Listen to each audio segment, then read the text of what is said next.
clase de hoy creo que va a tener tres partes. Una, voy a explicar un poquito el modelo de exclusión de la sociedad Sigma de Adolfo Figueroa, una parte. La segunda parte voy a repasar el concepto y sobre todo los datos de la pobreza multidimensional en el Perú. Y la tercera parte voy a hacer una clasecita, una partecita sobre percepciones de la desigualdad en el Perú, que ha salido una encuesta reciente bien interesante. Entonces, voy a compartir mi pantalla y por favor me confirman que se está viendo la pantalla. Ok, entonces este modelo que aquí se ve horrible, ok, y entiendo que es como, ¿qué cosa es esto? Es un modelo que escribió este profesor Adolfo Figueroa y que está bien explicado en su texto, les pasé por ahí el link, que básicamente plantea, ¿no es cierto?, una sociedad, podría ser la peruana, en la cual hay tres sectores de la población, ¿no es cierto?, vinculados a la economía y a la sociedad. ¿Ok? El primer sector es un sector capitalista, digamos, capitalista clásico. ¿Qué queremos decir con esto? Que hay empresas, las empresas contratan trabajadores. ¿Cómo contratan trabajadores? Hasta, como en su curva de demanda derivada, hasta que la productividad marginal del trabajador, mientras la productividad marginal del trabajador sea mayor al salario. ¿Ok? Entonces es un sistema capitalista clásico donde hay asalariados, empresas que tienen ganancias capitalistas y esto funciona de esa manera. Podríamos asociarlo un poco a lo que podríamos llamar el sector formal, ¿no? En algunos otros modelos se le ha llamado el sector moderno de la economía, ¿no? Para ponerlo aquí, déjenme ver, no, ahí está. Pasó la pantalla, ¿verdad? ¿Sí? Pasó al diagrama. Sí, profesor. Ya. Sí, Este sector capitalista está graficado aquí en la curva MR. La curva MR, para explicar el gráfico, como ven, el gráfico funciona así. En el eje vertical están los salarios y las productividades, los ingresos. ¿Ok? En general. Y en el eje horizontal está el empleo, la cantidad de trabajadores. Tema clave en este modelo que desarrolló Figueroa es, como ustedes ven, en la curva MR, en la curva de productividad marginal del trabajo en el sector capitalista moderno. Y una de las paradojas que plantea Adolfo Figueroa, ¿por qué creamos un modelo distinto al modelo que no sé, se ve en los libros de Micro 1? Es porque dice, bueno, hay un problema. En el Perú, si el sector capitalista sigue contratando trabajadores, el salario se hace cero y la productividad marginal del trabajo se hace cero y todavía quedan trabajadores. Entonces, Adolfo Figueroa, en realidad siguiendo a un economista previo que se llama Georgescu Rodan, dice, bueno, este tipo de sociedades no pueden funcionar como otra porque el sector capitalista no va a contratar a todos los trabajadores. ¿Y qué pasa cuando hay una parte de trabajadores que no están contratados, que no ganan salario? El salario, en un modelo clásico, el salario no tiene un límite inferior. Es lo que funciona cuando la curva de oferta y demanda de trabajo se cruzan. Pero uno puede razonar y pensar que el salario no puede ser cero. No puede ser menos que cero. De hecho, hay un tope inferior, ¿no? Y esto obliga, digamos, si se quiere, que una parte de trabajadores que se ubica en un sector de subsistencia de trabajadores. Que aquí lo he puesto en la terminología que usa Adolfo Figueroa, pero cuando quieran revisar su texto, él lo llama el sector Y, ¿no? Y como ven acá, en realidad él plantea un tercer sector. Ahorita les voy a comentar un poquito las características del modelo. Un tercer sector que es un sector de los excluidos, que carecen de capital humano y no participan en este mercado de trabajo. ¿Ok? Entonces, en realidad, a ver, perdón. Ahí está el gráfico. Miren un ratito el gráfico, debería haberlo puesto así para explicarlo, ¿no? Solo hasta el punto O'. Olvídense de este lado que está entre O' y Z. Pongan su mano delante y chequeen la primera parte que está entre O y O'. ¿Ok? En esta parte, este es un modelo dualista. Si llevan su curso de Economía del Desarrollo, los modelos dualistas tienen una larga tradición en la economía del desarrollo. No, hay un par de escritores o autores muy famosos, ¿no? Arthur Lewis, probablemente el más famoso, ¿no? Que trabaja este modelo, no es igual a este, porque aquí Adolfo Figueroa lo ha mejorado, pero la idea de esto es que junto a este sector capitalista moderno hay este otro sector que está aquí en la curva M chiquita, R chiquita, vamos a ponerlo así, en lleno, ¿ok? En curva llena, M chiquita, R chiquita, que es el sector de los trabajadores de subsistencia. Si se dan cuenta, tal vez debe explicar, es como en el sector capitalista moderno, los trabajadores están puestos, acomodados, desde O hasta A, B y R. Me explico, van para lo que para mí creo que ustedes también, de izquierda a derecha, ¿no? Como solemos escribir los gráficos, ¿ok? Bueno, en este gráfico, los trabajadores de subsistencia, ya les explicaré por qué, están puestos a partir de O', de derecha a izquierda, ¿ok? Y al igual que en el otro caso, a medida que vamos aumentando el número de trabajadores, la productividad se va reduciendo, ¿ok? Hay un tema que podemos considerar como, se puede discutir que es interesante, que es en realidad en el sector de los capitalistas, en el sector capitalista, el sector MR, y disculpen por favor si voy demasiado rápido o no me explico, me interrumpen, ¿ya? En el sector MR, el salario es igual a la productividad marginal, el empleo es donde la productividad marginal es mayor al salario. Por ejemplo, si el salario es W0, el punto de equilibrio va a ser E, los capitalistas, las empresas capitalistas van a contratar trabajadores hasta OA, ¿no? En E porque el salario es este W0, ¿ok? Es como su clásica demanda de trabajo del sector capitalista. En el sector de subsistencia, ¿no? Háganse la idea del sector de subsistencia podemos igualarlo a el ambulante que está vendiendo en la calle con su bandejita de galletitas, o el pequeño agricultor en una comunidad de la sierra que tiene su pequeña hectárea de tierra, un microproductor, a veces lo vemos microempresario, pero una persona que realmente tiene un capital bastante bajo, apenas subsiste, ¿ok? Igualmente, en este sector, la hipótesis de Figueroa, digamos, la propuesta de esto es que la productividad, aquí es la productividad media, va decreciendo a medida que hay más trabajadores. ¿Por qué la productividad media en este caso y no la productividad marginal? Porque no hay división entre capital y trabajo. ¿Me explico? El ambulante no tiene un capital que va a estar calculando cuánto saca, ¿me explico? Ni el pequeño empresario, él lo que ve son sus ingresos. Y sus ingresos son por el conjunto de sus factores. Entonces lo que ve es su productividad media, ¿no? No está viendo la rentabilidad diferenciada de los factores. ¿Ok? Digamos, si no hubiera más temas, vamos a ponerlo así, para poner un modelo muy simple, la curva MR chiquita y la curva MR mayúscula se cruzan en este punto G. Luego les voy a complicar un poquito más la imagen, ¿ya? Pero dejémoslo aquí ahorita, ¿ya? Ahorita les voy a explicar las otras curvas. ¿Qué significaría esto? Que en realidad este punto G sería el punto de equilibrio. Luego se lo voy a complicar un poquito más, pero el punto G sería un punto de equilibrio. ¿Por qué? Porque el sector capitalista no podría contratar trabajadores más a la derecha de G.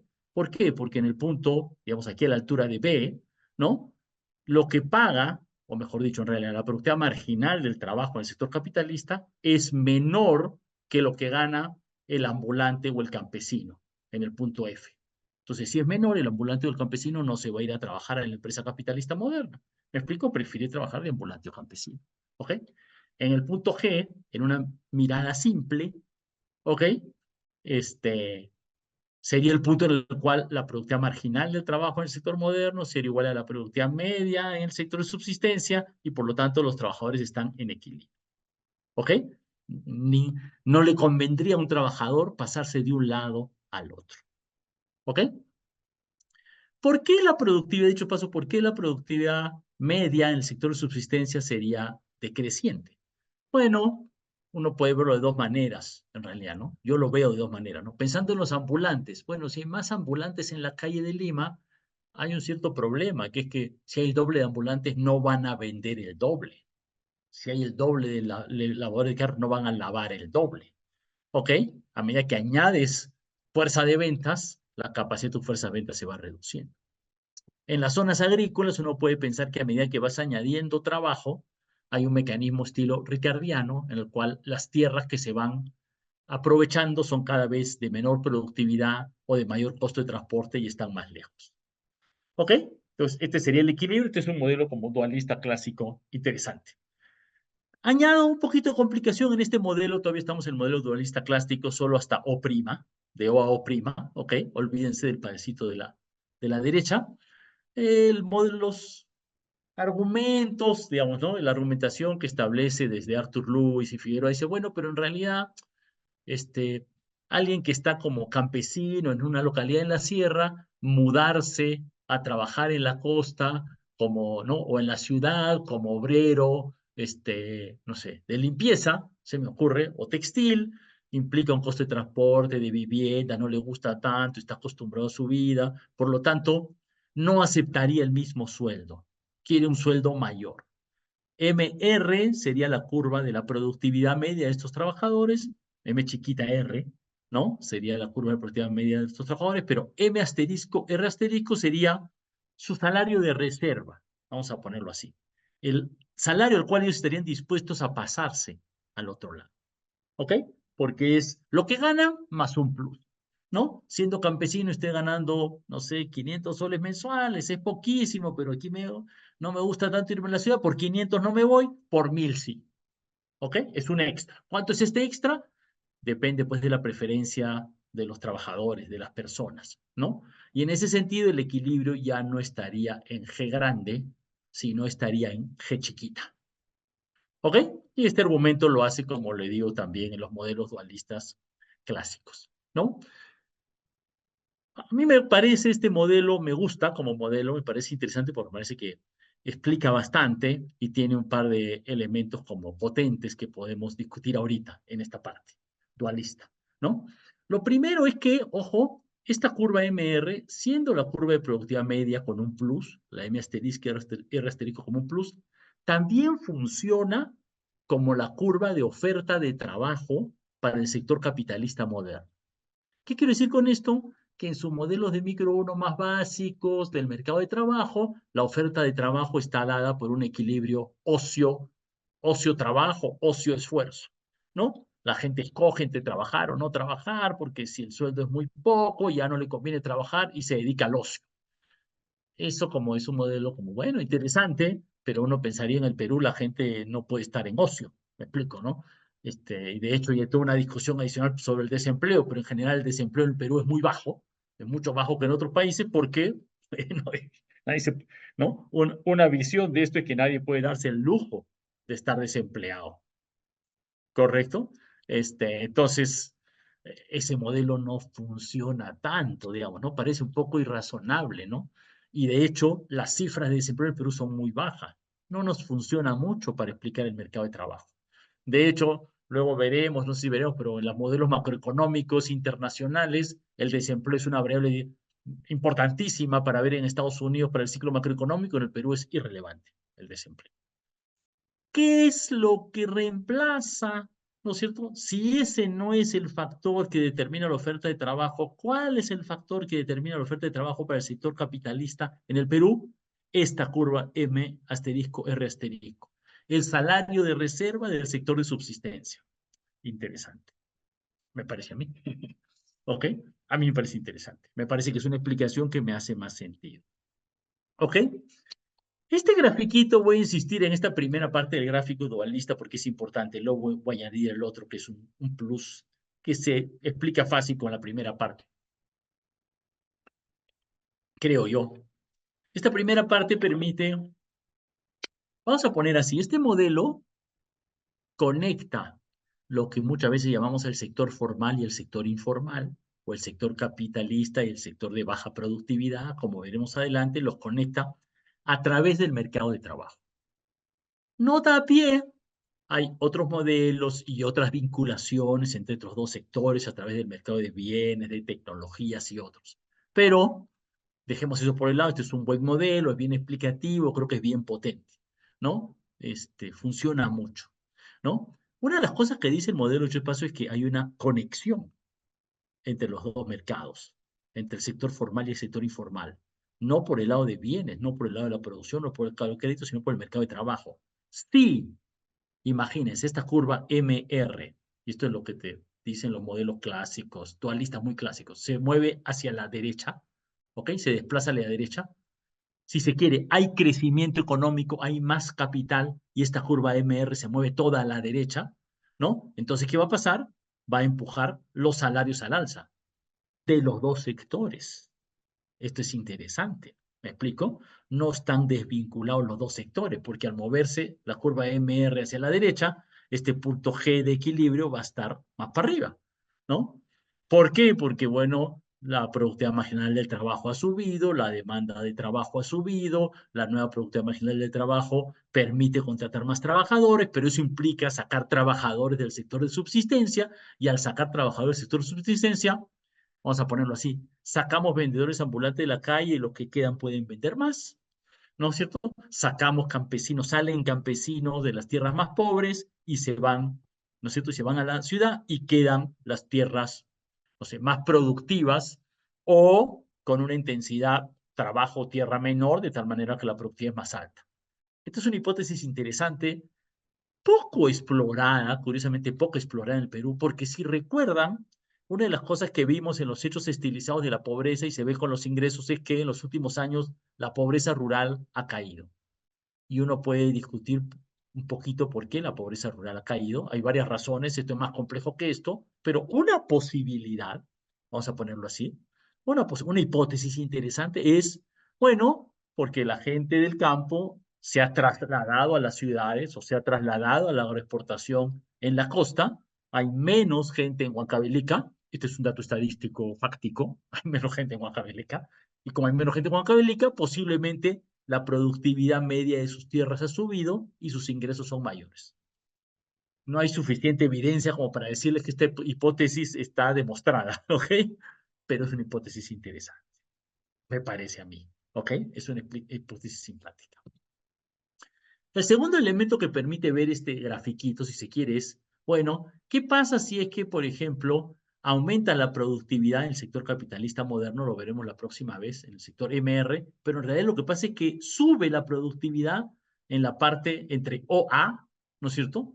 Sube los precios de los minerales, por ejemplo, esta es la parte más productiva, sube arriba, pero no sube, no se mueve aquí donde se produce el cruce entre las curvas de los trabajadores del sector capitalista y el sector de subsistencia. ¿Qué pasa si simplemente aumenta la inversión en el sector de las muy grandes empresas de gran productividad con poco empleo? Y la curva no se mueve a la derecha, se mueve hacia arriba, digamos, en la parte ME. ¿Qué pasa? Bueno, esto es otro interesante. ¿Qué pasa? Nada. ¿Cómo que nada?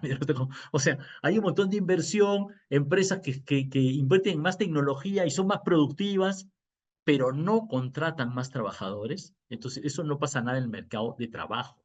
Claro, en realidad aquí un detallito que uno puede adicionar aquí es que el área entre M, E y W0 son las ganancias de los capitalistas. ¿Ok? Si esta curva se va para arriba, las ganancias de los capitalistas aumentan, pero no pasa nada con el equilibrio en el mercado de trabajo. Absolutamente nada. Seguramente el ejemplo, pues, es una, digamos, exageración, digamos, ¿no? Digamos, es una exageración. Perdón, Jennifer, ¿podrías explicar un poquito más qué parte no entendí? Disculpa que me perdí unos minutos, creo. Buenas tardes, profesor. Sí, en la parte Gracias. en la que estaba explicando sobre qué pasaría si se desplaza la curva MR mayúscula hacia la derecha, qué pasaría con el punto G, no le escuché bien, no sé si fue mi internet. Creo que dijo que el sueldo iba a aumentar. Lo No. repito, por supuesto, claro. Sí, claro, y si no se entendió bien, claro, efectivamente. Imagínate, no tengo aquí para verificar lo que esta curva MR, incluyendo el punto G chiquita, se mueve a la derecha, ¿ya? Va a estar más a la derecha. Entonces, se va a cruzar con la curva M asterisco, R asterisco, en un punto más alto, ¿no es cierto? Y por lo tanto, en ese punto más alto, los salarios o los sueldos, como quieras, del sector capitalista y también los ingresos del sector de subsistencia van a ser más altos. ¿Ok? Hay una conexión en el mercado que es interesante. Espero que con eso me expliqué suficiente. Sí, profesor, gracias. Sí, gracias. Aquí, disculpen, el gráfico es un poquito más complejo porque en este gráfico Adolfo Figueroa añade una cantidad de desempleo como AB y por eso el equilibrio ya no sale en G, sino sale en E. Pero es una complicación, digamos, que para el gráfico no me ayuda mucho. Ok, entonces les planteé un par de ejemplitos interesantes, creo, sobre qué pasaría con un par de modificaciones. ¿Y qué pasa aquí? ¿Cuál es el tema de la exclusión acá? ¿Y qué dinámica plantea? Entonces, este sector, este gráfico que les he explicado entre O y O', ¿ok? Es un modelo dualista modificado, digamos, ¿no es cierto? Es como un sector, es un modelo de dos sectores, ¿ok? Como les digo, utilizado en la teoría del desarrollo hace muchos años. En los primeros estudios sobre desigualdad en el Perú que hizo Richard Webb usa un modelo dualista, ¿ok? Es un modelo bastante conocido, con sus modificaciones acá. Adolfo Figueroa añade este otro sector excluido, que sería este M', R' a la derecha, digamos, ¿no? Con un tope en Z. Lo que él dice es, bueno, hay una cantidad de trabajadores que sería los trabajadores, la cantidad que va de O' a Z, o sea, que son trabajadores excluidos. Estos trabajadores no tienen el suficiente capital humano, no tienen el lenguaje, no tienen las condiciones culturales, digamos, que requiere el mercado de trabajo en el Perú, y entonces están excluidos. Esta es su productividad, ¿no? Igual su productividad aquí en realidad se mueve de izquierda a derecha, ¿no? Va bajando de M', F', y mientras más trabajadores excluidos hay, bueno, la productividad media va bajando. ¿No? Por si acaso un detalle que hay aquí que se puede anotar es que, ojo, entre la diferencia entre el gráfico de la productividad media y de la productividad marginal, es que en la productividad marginal, disculpen que regrese en MR, todos los trabajadores ganan W. En cambio, en el trabajador de subsistencia, cada trabajador de subsistencia gana su productividad media. En el sector de excluidos también cada trabajador gana su productividad media. Se supone que es menor que los trabajadores de subsistencia. El detalle aquí es que este trabajador, este grupo de trabajadores excluidos, no interactúa con el mercado de trabajo. Si su productividad aumenta, si hay más trabajadores, si el sector capitalista crece, los trabajadores excluidos no pasa nada. ¿Me explico? Están totalmente fuera del mercado de trabajo. Es un poco una idea, digamos, refleja una idea, es una idea que uno podría pensar como hipótesis, ¿no? Que es, bueno, la economía peruana está creciendo, pero ¿qué pasa con el indígena amazónico, Ashaninka, que está en una comunidad nativa amazónica en medio de la selva? ¿Qué le hace de que haya crecimiento económico, más inversión en la minería, en el sector textil, en los bancos, etcétera? Nada, ¿no? Están fuera. ¿No? Esa es la lógica del sector excluido, digamos, ¿no?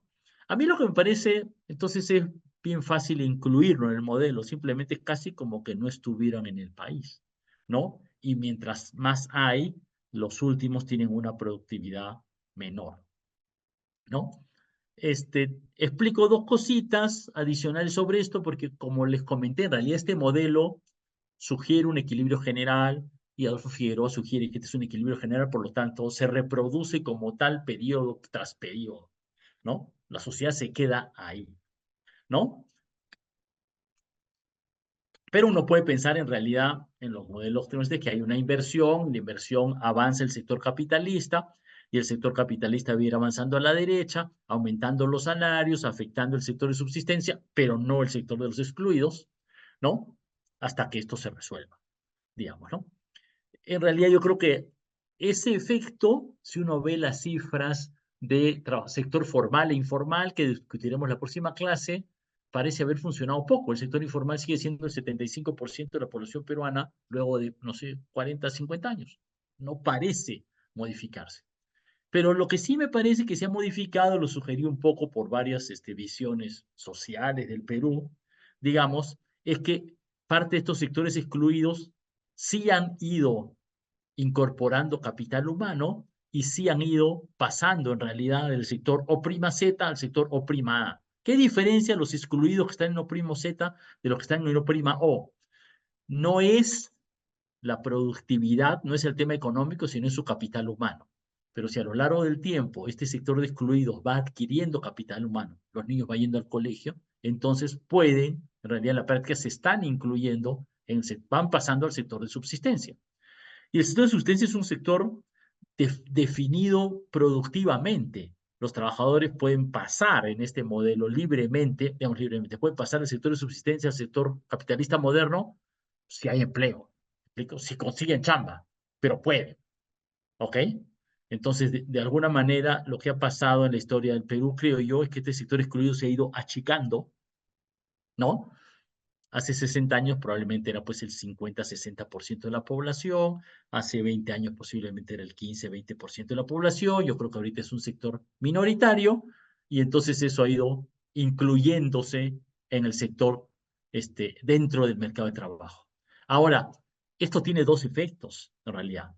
Tiene un efecto, digamos, positivo. Estos sectores excluidos están incluidos parcialmente, discriminadamente, pero pueden participar en el mercado de trabajo, pueden conseguir un trabajo, ¿no?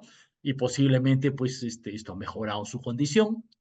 Por otro lado, esto es interesante, me parece también, qué significan estas migraciones del campo a la ciudad, de nuevos hijos de campesinos que tienen empleo. ¿Qué ha significado? Más oferta de trabajo en las ciudades. Es como si la curva M asterisco, R asterisco se desplazara a la derecha. Y si la curva M asterisco, R asterisco se desplaza a la derecha, aumenta la oferta de trabajo y hay una presión de los salarios a la baja. ¿Ok? Y como veremos más adelante, y en este modelo de equilibrio, esa presión de los salarios a la baja afecta al sector de los informales ambulantes y afecta al sector capitalista moderno, ¿no? Posiblemente hay otros factores, pero vamos a poner, este es un efecto importante. Me parece interesante para tratar de entender lo que está pasando. Ok, lo dejo aquí para este modelo. Les he planteado una cosita, a los que les interesa, me parece un modelo interesante. Lo vamos a combinar un poquito con esta nota que lo he puesto en la próxima clase, porque en la próxima clase vamos a ver unos modelos en los cuales hay una diferencia entre sectores por baja productividad, no por exclusión. ¿Ok? Este, y me parece que tal vez termino diciendo que este modelo o esta discusión me parece importante. ¿Ok? Este modelo, esta discusión me parece importante. ¿Por qué? Tal vez tiene que ver con un tema relacionado al objeto de análisis. ¿Ok?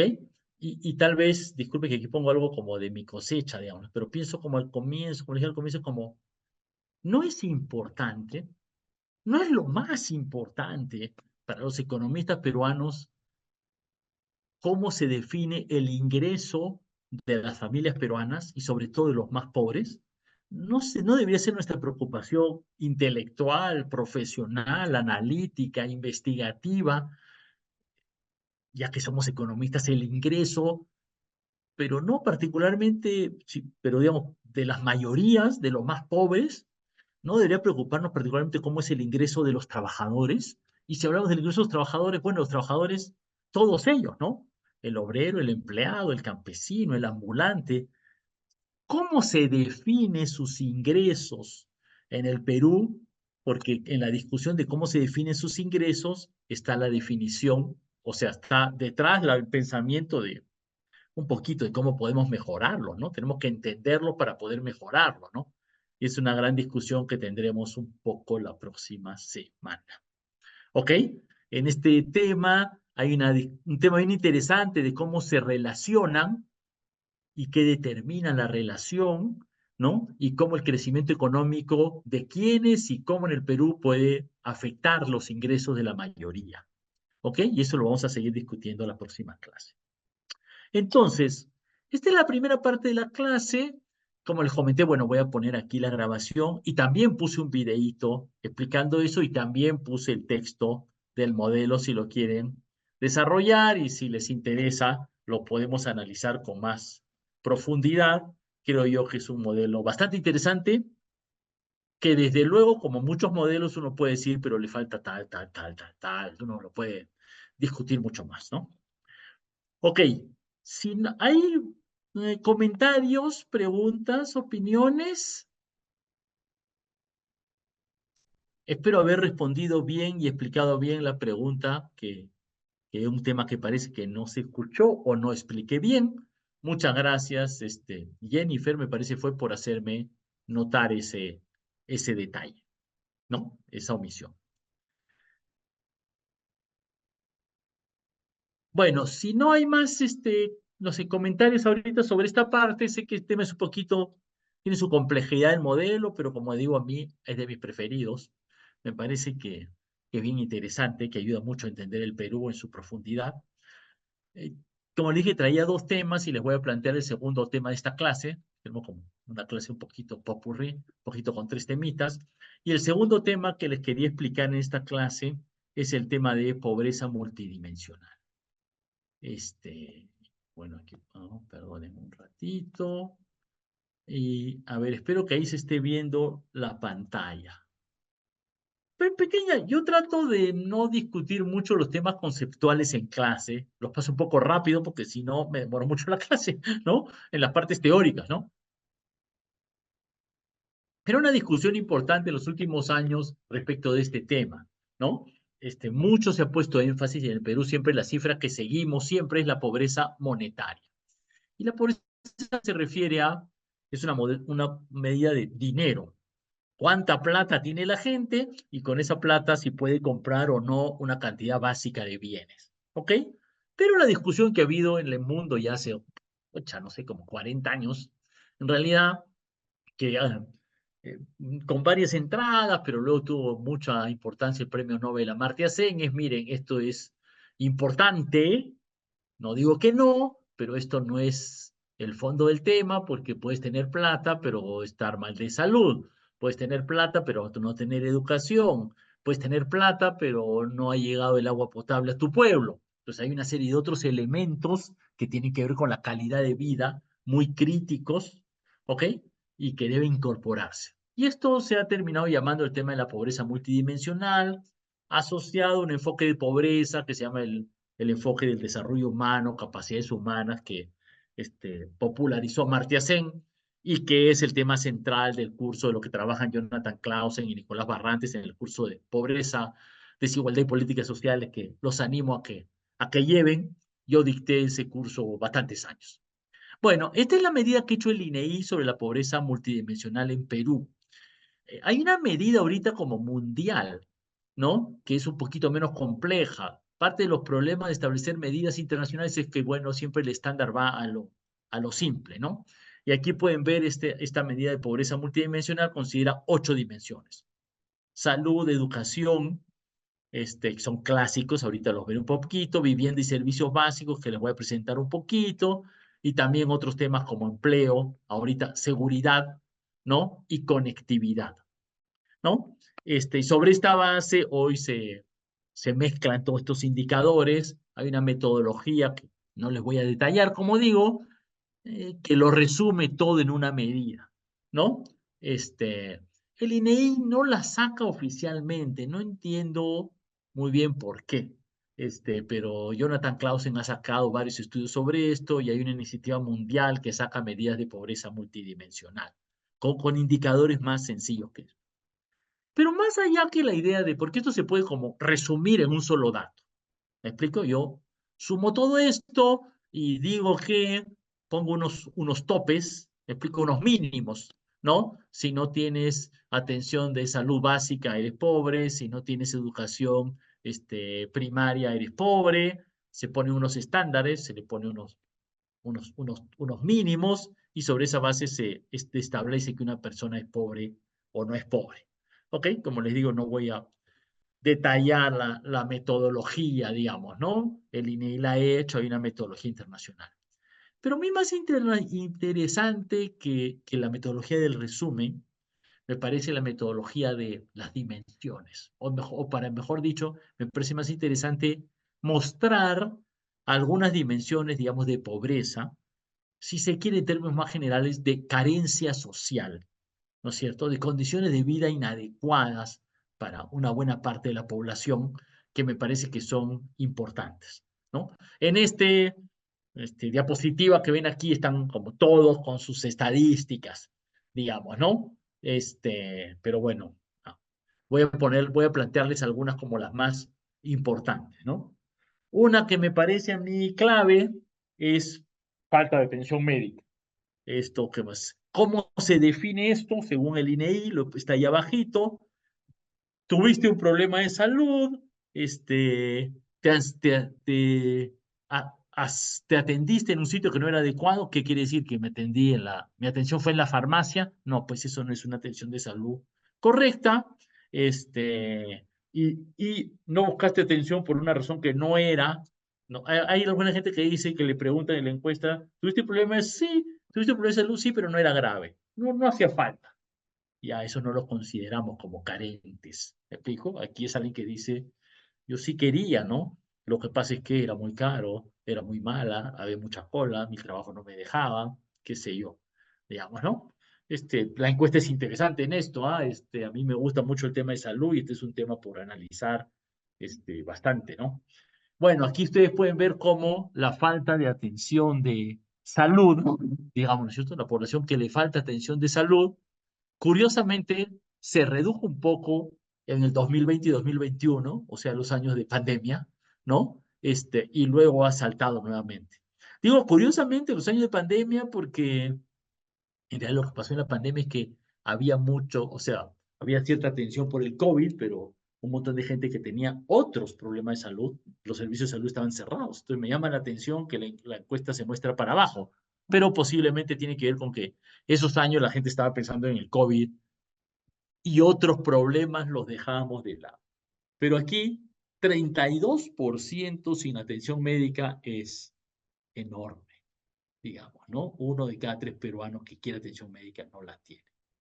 Siguiente datito, hay muchos datos de salud, como saben, a mí me gusta el tema, he hecho cursos sobre eso, quizás es uno nuevo, solo les presento dos, tres datos, es anemia, la anemia es falta de hemoglobina en la sangre, eso en los niños de 6 a 35 años se sabe que limita su desarrollo cognitivo, es más difícil que aprendan.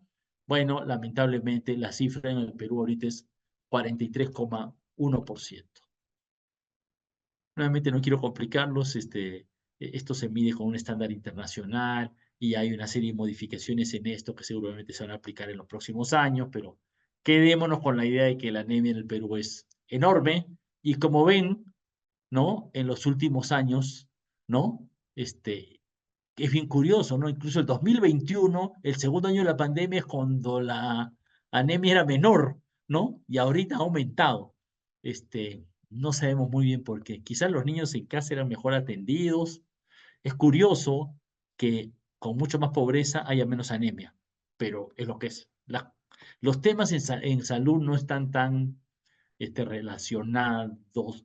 Hay una relación, pero no es tan directa con el tema de la pobreza.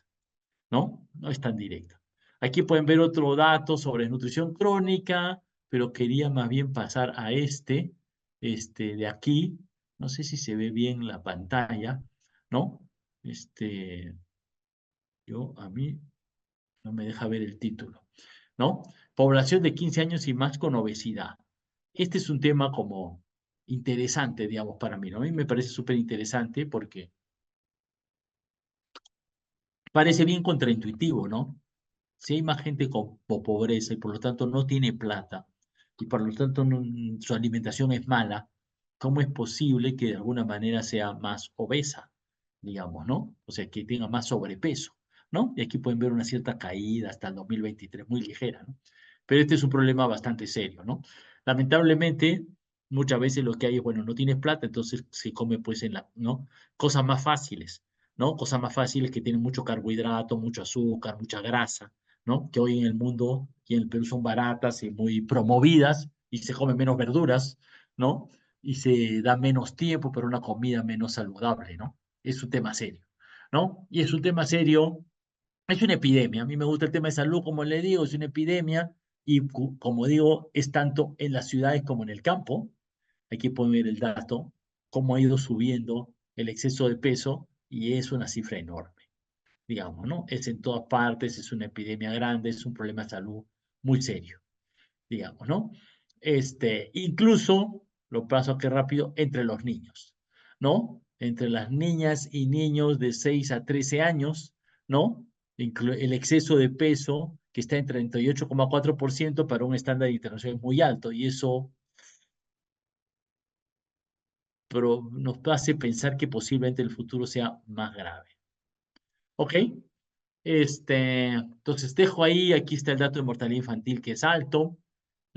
Dejo ahí, pero la preocupación, digamos, el tema que quiero dejarles es, miren, si estamos hablando de pobreza, o si se quiere, para ponerlo mejor, de condiciones de vida no dignas, inadecuadas, malas, ¿no es cierto?, para un amplio segmento de la población.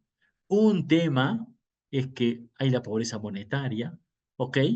No sé, casi 30%, 27%, no me acuerdo de la cifra de la población, está en pobreza monetaria, pero hay un segundo tema muy importante, es un tercio de las personas que necesitan atención médica no la tiene y problemas nutricionales serios como la anemia y la obesidad están creciendo.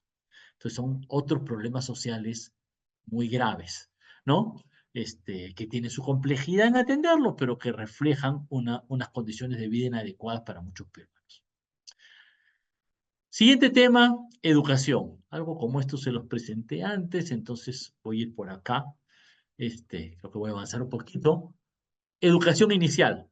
Bueno, en educación inicial en el Perú ahorita son niños de 3 a 5 años, el 84% de los no pobres y el 78% de los pobres, niños de 3 a 5 van a educación inicial.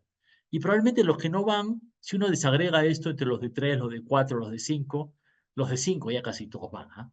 Me explico, los que menos van son los de 3 años. Hay aquí todavía un déficit importante, digamos 21% de los niños pobres de 3 a 5 no está yendo a educación inicial, es importante, ¿ok? Pero hay una tendencia creciente a lo largo de los años. Cayó en el 2020-2021, bueno, la pandemia fue una desgracia, ¿no? Pero si nos comparamos con hace 10 años, ha aumentado más o menos, digamos, ¿cierto? Bueno, hemos recuperado un poquito lo del 2019, ¿no? Se ha ido aumentando la cobertura. Hay un déficit importante, pero todavía estamos más o menos. Por si acaso, educación primaria, esto es interesante, el Perú, la mayor parte de los niños van a la educación primaria.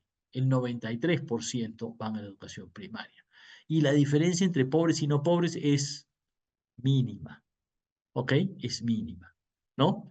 Desde luego que cualquier niño no vaya a la educación primaria es no sé cómo llamarlo, despropósito, ¿no? Es algo muy negativo, ¿no? Y también es cierto que en realidad estamos estancados en este 90 y poco por ciento hace 10 años, ¿no?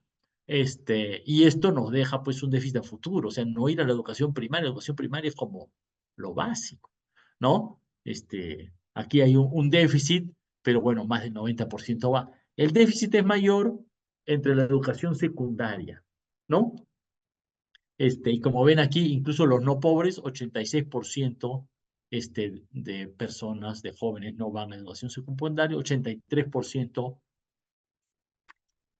entre los pobres. Este es un tema por resolver y probablemente tiene dos causas importantes. Uno es la pobreza mismo, o sea, una serie de familias, es como hijito, ya tienes 16 años, estás en cuarto de media, repetiste varios años, ya no estudias, te vas a trabajar, ¿no? Ya no te voy a mantener. O sea, la necesidad hace que a determinada edad, sobre todo pues a la secundaria avanzada, chicos de 15, 16, ya tienen que trabajar.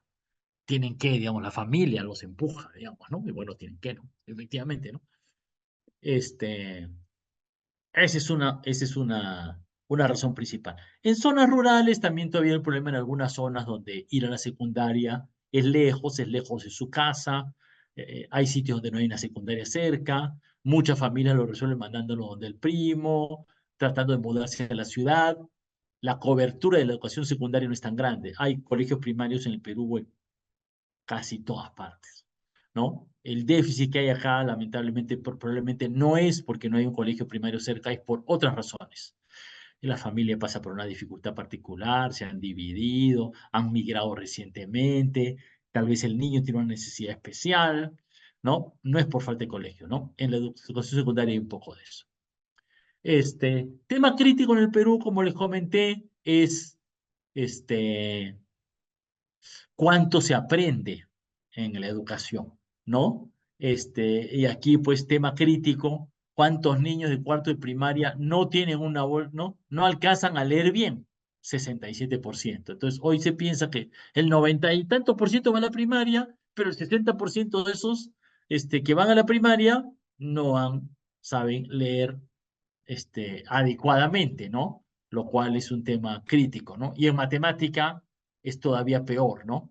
Entonces, la calidad de la educación es un tema que parece crítico en el Perú, ¿no?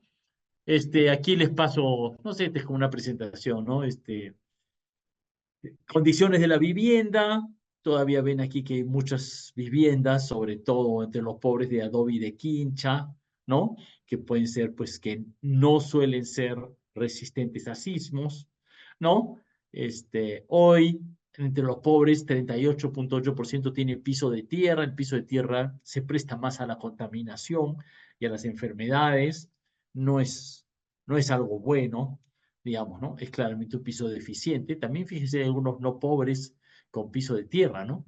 Que llama la atención, ¿no? Uno podría pensar, si esta persona es no pobre, por lo tanto, tiene algo de ingresos, ¿por qué no se pone un pisito de cemento o de madera en su casita?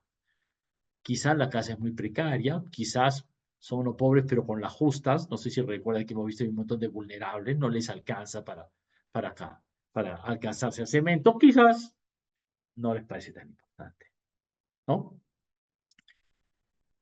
Los temas de vivienda de las paredes y del piso tienen mucho más que ver, por lo menos en la historia del Perú, con la iniciativa individual, ¿no? De las personas, ¿no? El Estado tiene pocas iniciativas a favor de esto. Y en realidad, disculpen que regrese aquí. Aquí hay un tema, ¿no? Sobre el tema de la vivienda, en la cual estas son las estadísticas que tenemos, ¿no? Pero en la Sierra del Perú como ha habido un par de temas de mejoramiento de la vivienda, de temas críticos, que es que hay mucho frío, ¿no? Ahorita es la época del friaje, ¿no? Y las maderas y las casas son demasiado frías, ¿no? Hay un par de diseños, ¿no? Algunos hechos por la Católica para tratar de establecer sistemas para que las casas no sean tan frías, pero eso todavía no es algo muy generalizado, ¿no? No ha terminado de aplicarse mucho, ¿no? A los les interesados hay una cosa que le llaman los muros trombe, un mecanismo para que durante el día se caliente un poco el, el aire dentro de la casa. Y una cosa que no está aquí, no lo he puesto mucho, creo que no sé si tengo estadísticas buenas, es que mucha gente en la sierra tiene cocina dentro de la casa con leña, y si el humo de la leña se queda dentro de la casa, eso es muy nocivo, es muy cancerígeno y agrava mucho las enfermedades pulmonares. Y no tengo el dato, pero sí, en eso sí el Perú ha aumentado bastante y se veía muchas casas que tienen lo que le llaman una cocina mejorada con una pequeña chimenea, ¿no? Es una mejora interesante en el Perú, a pesar de todo. Los siguientes temas de vivienda tienen que ver con bienes de servicio público, y esto tiene mucho que ver con la red pública. ¿Me explico? O sea, que un hogar tenga agua potable, ¿no? Que es lo que estamos viendo acá, ¿no? Perdón, sino que tenga agua potable. Tiene que ver, pues, básicamente con que el Estado establezca, pues, la empresa de agua les llega el agua potable, ¿no? Y todavía en Perú hay mucha gente que no tiene, la mayoría sí tiene, ¿no? El 76% de los pobres no, y aquí hay otras versiones, tiene agua, pero todavía hay un 20% que no tiene agua en su casa. Y de hecho, en realidad, no sé si lo puse aquí está, sí lo puse, lamentablemente hay todo un tema en el cual a mucha gente en la sierra, aun cuando tiene el agua viniendo por la red pública, cuando se ha ido a comprobar si esa agua tiene suficiente cloro para asegurar que es agua potable. ¿Me explico qué cosa llamamos agua potable? El agua potable no es simplemente el agua que viene del caño. El agua potable es un agua que tiene un control, ¿no es cierto?, unas condiciones de tratamiento, de tal manera que no te malogre tu salud. Pero lamentablemente muchas redes de agua en zonas rurales, el agua llega a las casas, pero no tiene el tratamiento básico, ¿no es cierto? O solo tienen agua durante algunas horas al día. Entonces, en esta estadística que sacó el INEI para el tema de la pobreza multidimensional, la cantidad de gente que no tiene agua, ¿no? Segura y completa los 24 horas del día, es 74%, es enorme, ¿no? Ahí en realidad, en este tema con varios otros hay, no sé, varios detalles sobre cómo se resuelve el problema, la solución técnica a los problemas, la respuesta de los hogares a esa solución técnica a los problemas, cuánto realmente son las opciones, las cosas más importantes, ¿no? Son temas de análisis que vale la pena trabajar, ¿no? Sigue siendo un problema grave. Y mayor que el tema del agua potable es el tema del desagüe. ¿Por qué? Porque las obras de desagüe son más caras, más difícil. ¿Ok? Y entonces aquí mucha gente tiene estas opciones de pozo ciego, que es una opción poco sanitaria. Se supone que el pozo séptico y la letrina son opciones que no están conectadas a una red, pero tienen un tratamiento. Ahora, ¿cuántos pozos sépticos en verdad son sépticos? Séptico quiere decir que está tratado, que se le echa una cantidad de cal o qué sé yo para que no sea un foco infeccioso. No sé si hay estudios en el Perú sobre eso, la verdad. Y bueno, casi termino con esto sobre servicios públicos que tienen que llegar a la casa. En cambio, energía eléctrica, en el Perú está, casi todo el mundo tiene energía eléctrica por red pública, ¿no? Incluso los pobres, ¿no? Y ahorita hay otras opciones, pues panel solar, ¿no? Que es una buena opción, ¿no? No sé cuántos de estos otros tienen panel solar. En realidad, las partes que no tienen son zonas aisladas y en la mayor parte del Perú, la alternativa de panel solar es una alternativa que cuesta por el equipo. Para una persona pobre, un equipo de panel solar o de generación solar de energía es costoso. No es tan costoso macroeconómicamente hablando, pero para una persona pobre sí lo es.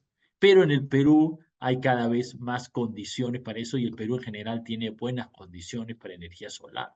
¿Me explico? Casi en todas partes del Perú hay suficiente luz diaria para esto. Ok, sobre el celular, curiosamente, no sé curiosamente, muchísima gente tiene celular, ¿no? Ojo que este es un dato, ¿no? Aquí pueden ver el 2023, el 92% de los pobres, algún miembro de su casa tiene celular. Uno puede calificar este dato con dos detalles adicionales, ¿no? Ojo, el dato es bien básico en el sentido que es, alguien tiene celular, no quiere decir que todos tienen celular. Quizás tiene celular el papá que se va todo el día a trabajar en la mototaxi y por lo tanto el hogar en general durante el día no tiene celular. Y dos, ojo, esto es celular, ¿ah? Esto no quiere decir que tenga internet, que tenga datos, que tenga no sé qué, ¿no? Pero me da la impresión que en el Perú este tema ha avanzado mucho, ¿no? Y que muchísima gente hoy tiene celular con datos y qué sé yo, ¿no? Hay un tema de zonas rurales aisladas donde las conexiones no son tan buenas y obtener los datos, me explico, tener la conexión a internet no siempre se tiene, ¿no? Así que no es la misma facilidad que uno tiene en la ciudad de Lima, donde todo el tiempo estás conectado, pero creo que la conectividad aquí ha aumentado mucho y es algo positivo. Ok, entonces, nada, disculpen, tal vez son muchos datos, ¿no? Y a veces pienso que, ¿no? La clase puede ser un poco demasiado descriptiva, digamos, ¿no? Tal vez es demasiada información diversa, ¿no? A veces me quedo pensando en eso, ¿no? Así que tal vez hace falta un pequeño resumen, ¿no? Y diría que el pequeño resumen sobre esta lógica de pobreza multidimensional, ¿no? Lo voy a escribir en el PowerPoint, ¿no? Pero el resumen debería ser esto. Uno, es un tema importante, el considerar otras dimensiones de la pobreza. ¿Ok? La pobreza monetaria deja fuera muchas cosas. Es importante, nadie lo niega, pero deja fuera muchas cosas. Uno. Dos, en salud hay un serio problema de atención, incluso un serio problema de prevención. Es un problema de atención porque un tercio de personas no tiene una atención médica de la que necesitan y la anemia y la obesidad están creciendo, entonces eso va a genera una serie de problemas de salud y no parece que se esté haciendo nada sobre eso, ¿no? Entonces salud es un tema crítico. En educación hay algunos problemas de cobertura, pero en general la cobertura, es decir, las posibilidades de acceso se han ampliado y se han ido ampliando. Hay trecho por avanzar, pero hay una buena cobertura en primaria, secundaria, inicial. No está mal si uno lo compara a nivel internacional. El tema crítico parece ser calidad. Y parte del tema de calidad también está asociado al tema de las zonas rurales, los pueblos indígenas, donde claramente la calidad es menor. Entonces, hoy por hoy, siendo los dos temas en educación importantes y habiendo otros temas, el tema de calidad parece ser el tema más crítico que hay, ¿no? Y aquí hay que pensarlo bien, digamos, ¿ah? En fin, cuáles son las mejores alternativas para eso. En tercer lugar, hay un tema de condiciones de la vivienda. Y en las condiciones de la vivienda, digamos, en la parte más, la mayor parte de la vivienda en el Perú, por si acaso, es autoconstruida. ¿Ok? La mayor parte del cemento que se vende en el Perú es para autoconstrucción, no son para edificios. ¿Ok? Y esa autoconstrucción tiene una serie de limitaciones, ¿no? Hay una serie de zonas donde todavía, bueno, el adobe no es malo de por sí, ¿me explico? Es un mecanismo constructivo, pero hay mecanismos que se han desarrollado en la Católica y en la UNI en particular para tratar de que las viviendas de adobe sean antisísmicas, pero están muy poco difundidas, ¿ok? Esa es la realidad. Y hay un problema de viviendas donde hay mucho friaje, mucho frío, que no cubren lo suficiente y todavía puede haber un problema de eh, leña dentro de la casa, etcétera, que es negativo, ¿no? Hay temas ahí de conocimiento, de técnica, de mejoramiento, ¿no? Sobre todo para zonas rurales donde todavía hay mucho por avanzar ahí, ¿no? Y el tercer tema, tal vez el cuarto tema, servicios públicos, entonces agua y desagüe, todavía ahí hay un tema grande, importante por avanzar, electricidad no, no tanto, conectividad tiene sus dificultades, pero me parece que también hay un avance significativo en eso, ¿no? Parece que las tecnologías de agua y desagüe son particularmente costosas, ¿no? El desagüe es bastante caro, el agua requiere un poquito de tecnología y lamentablemente nuestra institucionalidad ahí es bastante débil. Yo creo que esto es más o menos algunos de los temas esenciales, ¿no? Estos temas son los que están más trabajados en los indicadores mundiales de pobreza monetaria. Los indicadores mundiales de pobreza monetaria son salud, educación y estos temas de vivienda, ¿no? Las características de vivienda y los servicios básicos de la vivienda. Esos son los temas que están en la agenda mundial, pero desde luego hay otras dimensiones que uno puede considerar. Listo, con esto hice el segundo tema y no sé si hasta aquí hay dudas, preguntas, opiniones, algo en el chat, en fin, una breve descripción, un panorama social, digamos, ¿no? Es lo que quería presentar en este tema de pobreza multidimensional. No lo vamos a trabajar mucho en el curso, ¿no? Pero en realidad es súper interesante, ¿no? ¿no? Me he dedicado al tema, he trabajado en gestión en el tema y hay un montón de temas técnicos, económicos, sociales, hay una vinculación entre estos tres temas que se presta mucho a mucho análisis, ¿no? Y donde se puede aportar mucho, ¿no? ¿No? Y son temas esenciales, ¿no? Los niños se mueren de frío en la sierra en esta temporada, ¿no? ¿Por qué no podemos promover de que hay mejores viviendas, ¿no? Agua potable es una condición básica, para la salud, ¿no? ¿Por qué no podemos tener todavía agua potable, para todos los peruanos? Ni siquiera en Lima, ¿no? Hay cantidad de gente que tiene se calculan 800.000, es el último dato que supe, ¿no? Personas en Lima que están en los cerros y que tienen su agua por cisterna, no sabemos qué tal es la calidad de todo eso, ¿no? En fin, digamos, la idea es esta, ¿no? Si se quiere, la población, ¿no? En este modelo se divide en dos partes, la población. El modelo es de tres sectores, pero si se quiere, los sectores uno y 2, los sectores uno y 2, el sector capitalista, el sector de subsistencia, la población se dividen, los trabajadores se dividen entre estos dos sectores y cualquier trabajador puede estar en uno u otro porque todos ellos tienen las condiciones de capital humano para estar en uno u otro.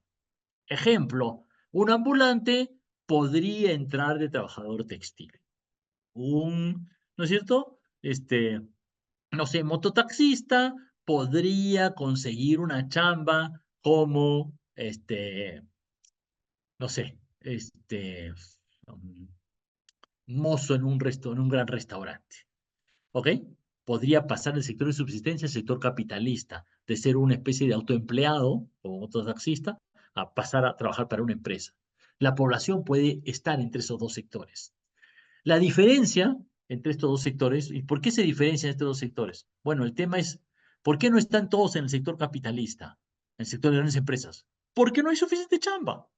Me explico, entonces la explicación se recontra sencilla este modelo es, bueno, hay un montón de esta gente que tiene el capital humano, el lenguaje, la cultura, las condiciones para desempeñarse, ¿no es cierto? Como obrero, empleado, estar vendiendo en una tienda, ¿no es cierto? Pero no consigue el trabajo. Y entonces, ¿qué hace? Es mototaxista, es ambulante, en fin, es peluquero, se la ingenia en muchas de las condiciones que hay. Esa es la diferencia entre los sectores uno y 2. Los trabajadores son con las mismas, tienen las mismas habilidades o características, pero la estructura económica los obliga a buscar un trabajo de subsistencia, que es un trabajo de autoempleo. No hay una empresa que los contrata. Ellos mismos, con poca tecnología, con poco capital, se generan su negocio. Hay un sector 3. Ahí en ese sector es como esa población tiene una característica distinta. Esas personas están excluidas porque carecen de capital humano. No, no, no sé, no tienen el lenguaje y las condiciones culturales para que el sector capitalista y la ciudad les permita desarrollarse. Entonces, una señora yánica que solo habla yánica en medio de la selva no podría, ¿no es cierto?, estar junto con nosotros porque está excluida. ¿Ok? No se le ha permitido tener el capital humano suficiente. No sé si con eso me expliqué un poco más sobre las características básicas de las condiciones que diferencian los distintos sectores en el modelo. Ok, les quería presentar, a ver, última partecita de la clase, esta última partecita que me parece interesante sobre percepciones sociales de la desigualdad. ¿Cuál es el tema acá? Vamos a plantearles un poquito cuál es el tema acá, ¿no? Y por qué quiero plantear esto, ¿no? Esta es una como discusión un poco más reciente. Hay recién algunas encuestas en el Perú y algún trabajo de investigación. Hay uno interesante que ha hecho el profesor Javier Olivera que se discute internacionalmente. Y una parte del tema tiene que ver con esto. La lectura del comienzo de la clase, la discusión de la primera clase es, ok, cuando la gente está muy descontenta por la desigualdad, vamos a ponerlo así, va a rechazar la situación, va a generar desorden social, y luego eso va a generar una serie de problemas en los países, políticos, sociales y económicos. ¿Ok? La desigualdad desordena los países. Pero esto pasa porque la gente, por cómo la gente lo ve. ¿Me explico? Va por cómo la gente entiende esta situación y cómo reacciona ante esa situación. ¿Ok? Y entonces en el Perú ya se han hecho un par de encuestas sobre cuáles son las percepciones sociales de la desigualdad. ¿Ok? Entonces hay una encuesta reciente que les quería presentar, ¿no? Yo les presenté los datos de la desigualdad. ¿Qué tan desigual es en el Perú? Ok, el 1% de los peruanos tiene el 25% de los ingresos. ¿Ok? El coeficiente Gini es sumamente desigual. Pero ¿cómo lo percibe la gente? Porque uno de los problemas que tiene la desigualdad, retomando una pregunta sobre riqueza que me hicieron en clase, es, para mucha gente, algunas de las cifras de la gran riqueza son muy difíciles de entender, ¿no? No sé, los millonarios en el Perú tienen 2.000 millones de dólares, como yo mismo no logro comprender qué puede significar eso. Tengo que traducírmelo en otras dimensiones, ¿no? Es, es demasiado. Y bueno, en el Perú los billonarios tienen 2.000 millones de dólares, pero los mayores billonarios en el Perú tienen ahorita creo que como 100.000 millones de dólares, ¿no? Entonces son cantidades pues astronómicas, son muy difíciles de entender, ¿no? Y eso hace que también nuestra reacción sea diversa, ¿no? Tal vez alguna de esas dimensiones no lo vemos tan claramente. Entonces, esto se ha hecho recién una encuesta de percepción de desigualdades, ¿no? Y esto es una cosa que se puede analizar, ¿no? Entonces, en el Perú, la 56% de la gente piensa que las diferencias de ingresos entre ricos y pobres son demasiado grandes.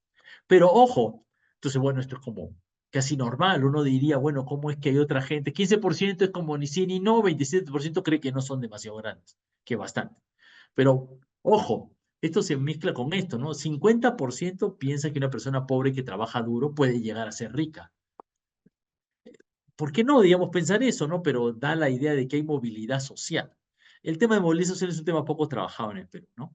38% piensa que todos tienen iguales oportunidades para salir de la pobreza y 37% que las personas pobres son pobres porque desaprovechan las oportunidades. Esto último es importante, ¿no? Claro, 42%, ojo, piensa que no, ¿no? Que los pobres no son pobres por eso. Pero esto refleja que hay una buena cantidad de población que dice, bueno, la pobreza es un problema de ellos, ¿no? Me explico. Más o menos lo que se piensa atrás de esta pregunta es si el pobre es pobre por su responsabilidad, ¿no? ¿Por qué yo me tengo que preocupar por eso? ¿No? Es una cuestión significativa. Y a mí me pareció bien llamativo esto porque ¿quiénes piensan que las diferencias entre ricos y pobres son demasiado grandes? La gente lo piensa más en Lima que en las zonas rurales. La gente lo piensa más en los sectores A y B que en los sectores D y D, que son los rurales, ¿no? ¿Por qué? No lo sabemos. Esta encuesta recién ha salido. Es interesante, no se ha analizado mucho, ¿no? Quizás en las zonas rurales la gente ve su realidad, ¿no? La realidad de su campesino, de su comunidad campesina, de su pueblo. Y en su pueblo las diferencias no son tan grandes, ¿no? Hay un tema en la literatura sobre estas discusiones de las reacciones a la desigualdad que tiene que ver con tu reacción a la desigualdad tiene que ver con quién te compara, ¿no? ¿Cuál es tu grupo de referencia, ¿no? Y que haces, quizás el billonario gana 2.000 millones o 10.000 millones o 20.000 millones, como si fuera alguien que está fuera del planeta, ¿no? No sé si me explico, es como alguien que está fuera de nuestra posibilidad de comprensión. Los economistas sí deberíamos entenderlo un poco más, pero tal vez hay algo de eso, ¿no? Esto recién ha salido y me parece que es bien interesante, ¿no? Esto, ¿qué tan grave es la desigualdad entre ricos y pobres? Está como escrita de otra manera, pero igual pasa algo parecido. Esta pregunta o esta forma de verlo me parece bien importante, ¿no? ¿Qué tan grave de las distintas desigualdades que hay en el Perú, cuál es más grave o qué tan grave es? ¿No? Las distintas desigualdades, digamos, ¿no?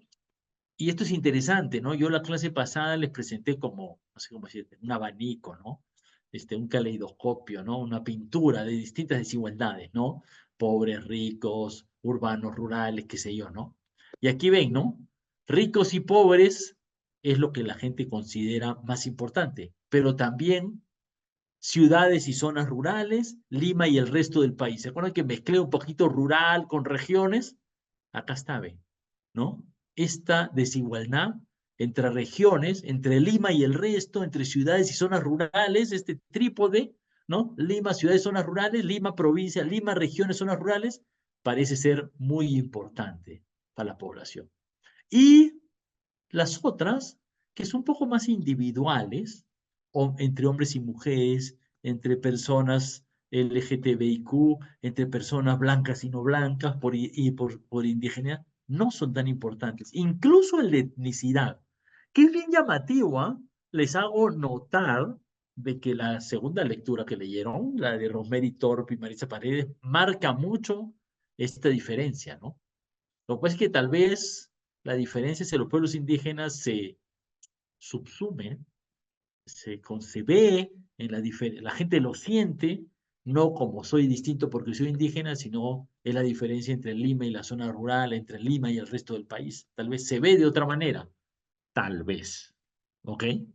Tal vez hay que tomar el dato como se ve, ¿no? La diferencia entre con poblaciones indígenas no es tan grande y la diferencia entre Lima y zonas rurales, Lima y el resto del país es mucho mayor. Como digo, esto es importante, comparar este rojo con este es importante. Ahora, la desigualdad siempre es un tema en el cual hay una discusión que tiene que ver con cómo la gente responde y las dificultades que trae esa respuesta, que puede ser violenta, de desorden social, de inseguridad, ¿no? Es una preocupación por las consecuencias de la violencia, por cómo la gente reacciona a la violencia. Pero desde luego hay otra mirada a la desigualdad que es ética, digamos, ¿no? No debería haber, o sea, los hombres y las mujeres deberían ser tratados iguales. ¿no? No debería haber diferencias, desigualdad, no debería haber desigualdad, ¿no? ¿Por qué? Si todos somos seres humanos, ¿no? Hay otro tema ético, digamos, ¿no? Más allá de lo que la gente lo percibe, ¿no? Ojo, ¿no? Aquí hay dos dimensiones que considerar, ¿no? Pero nosotros tratamos de entender mucho lo que pasa en el país, digamos, ¿no? Este, ¿De qué importa que una persona tenga ventaja para tener una buena posición económica? Fíjense, 67% tener una buena educación. Así que ustedes, de acuerdo a lo que dicen los peruanos, no sé si esto es de acuerdo a lo que piensan los peruanos, no de acuerdo a qué es la verdad, ¿ah?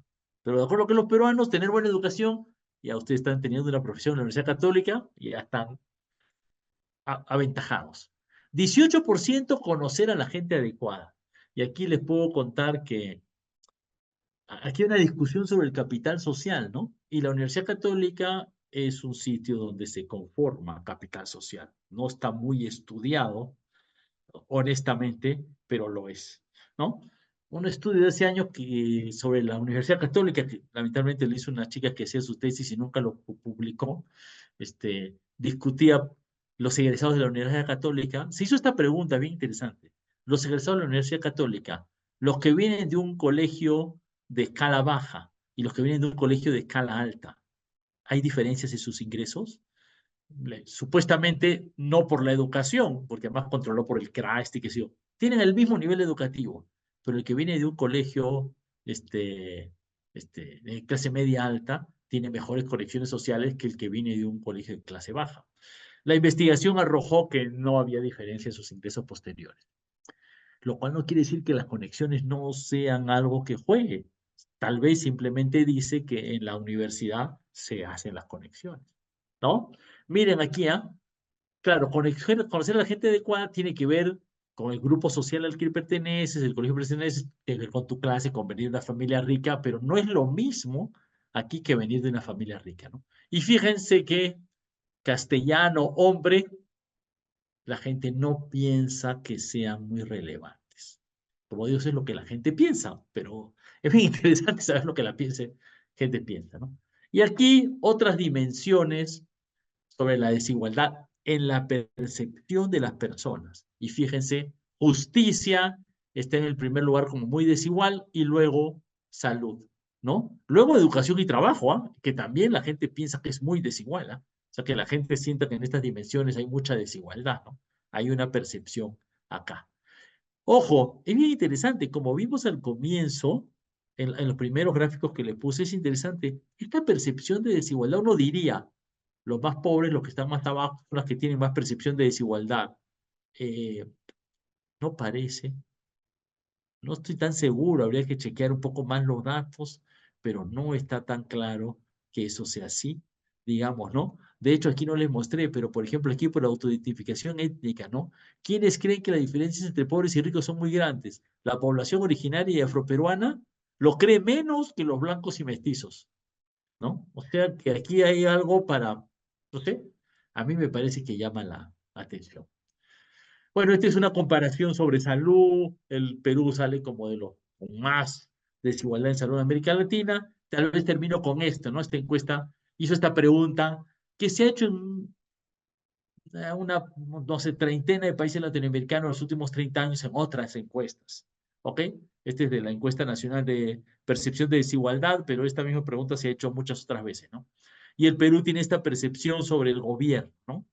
La mayor parte de la gente piensa que que el Perú está gobernado por unos cuantos grupos poderosos en su propio beneficio y solo 6% cree que está gobernado para el bien de todo el pueblo, ¿no? Entonces, como que a pesar de que miren, este porcentaje del 90% es bien alto, ¿no?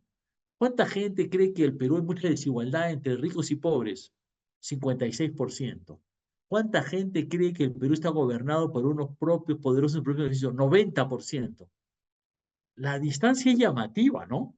Eh, ¿Qué pasa con ese treinta y tanto por ciento que cree que no hay tanta desigualdad en el Perú, pero que el Perú está gobernado por unos cuantos grupos poderosos? Los cuantos grupos poderosos no han generado mucha desigualdad.